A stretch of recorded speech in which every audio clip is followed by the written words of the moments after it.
Bonjour, c'est Laetitia de One Thing in a French Day à Paris. J'espère que vous allez bien et que vous êtes de bonne humeur. Aujourd'hui, mercredi 15 octobre 2025, cet épisode, le numéro 2563, s'intitule « Avoir la ref ou pas ». Vous pouvez trouver toutes les informations sur ce podcast et toutes les choses que je propose à côté ou comment m'envoyer un message sur onethinginafrenchday.com. Anne-Laure m'a offert un super livre avant les vacances en me disant « Tu verras, il faut avoir quelques références, mais tu les as ». Un doute s'est alors instillé en moi. Allais-je avoir les refs ?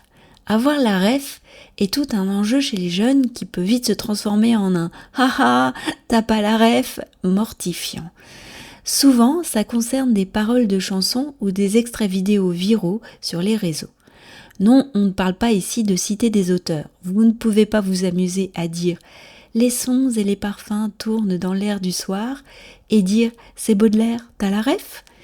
Non, vous direz, comme Emmanuel, le prof de yoga, vous connaissez ce vers de Baudelaire ?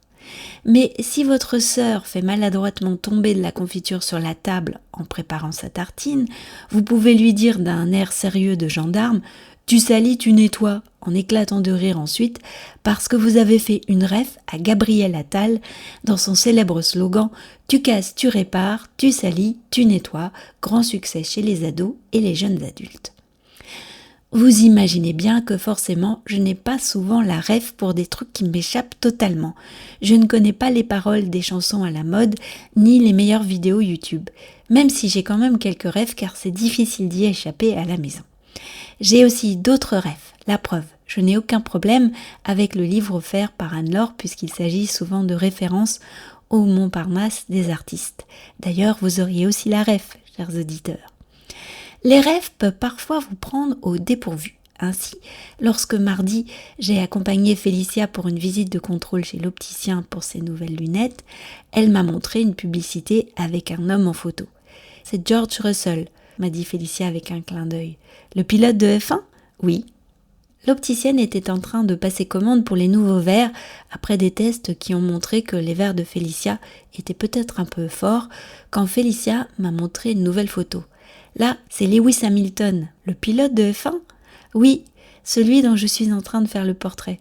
T'as vu ? J'ai les refs en F1, a ajouté Félicia avec un sourire malicieux. Et vous, est-ce que vous avez les refs pour le podcast ?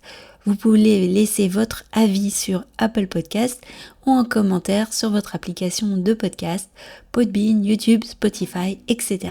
Un grand merci d'avance. One Thing in a French Day, c'est fini pour aujourd'hui. Je vous retrouve vendredi pour un nouvel épisode du podcast.